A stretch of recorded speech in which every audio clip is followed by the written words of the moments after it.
récite ces 2 sourates avant de dormir et quand tu te lèves.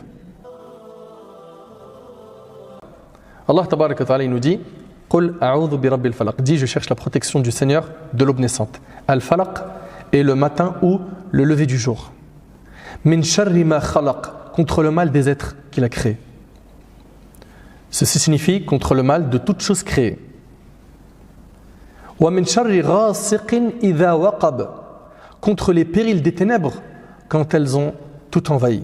Mujahid rahimallah a dit ghasiq renvoie à la nuit et waqab renvoie au coucher du soleil.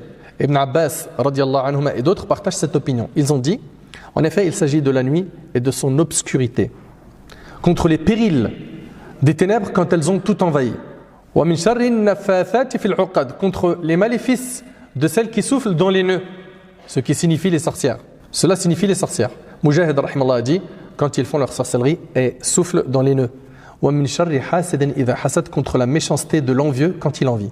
Quelle est la différence entre la jalousie blâmée et l'envie permise?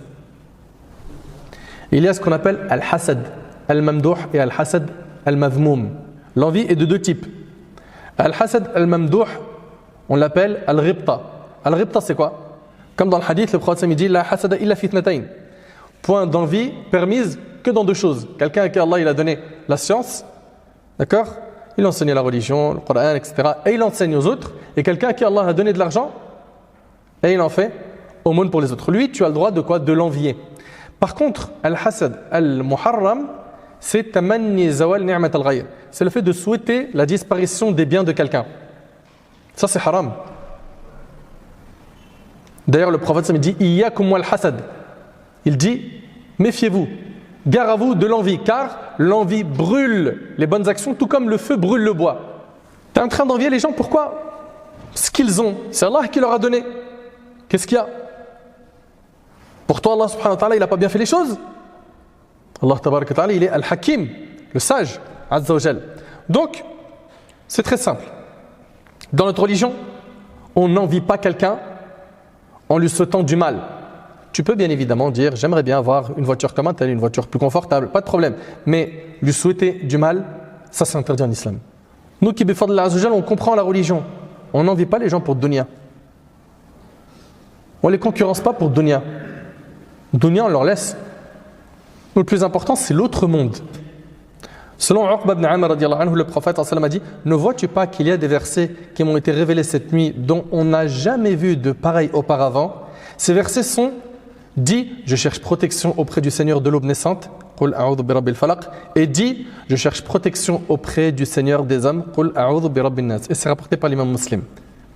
Et Uqba ibn Amr a dit je guidais une fois le messager d'Allah sur un chemin quand il dit oh Uqba, ne montes-tu pas? Uqba dit qu'il eut peur que le prophète ne considère son comportement comme acte de désobéissance. Aussi le messager d'Allah descendit de la monture et Uqba monta avant de reprendre le chemin. Puis le prophète dit oh Uqba, veux-tu que je t'enseigne 2 sourates qui sont les meilleures que les gens puissent réciter?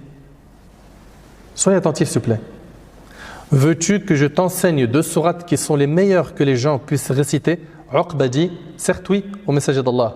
Alors le prophète enseigna à Uqba de réciter Qul a'udhu bi rabbil falaq, dit je cherche protection auprès du Seigneur de l'aube naissante, et Qul a'udhu bi rabbin nas, dit je cherche protection auprès du Seigneur des hommes.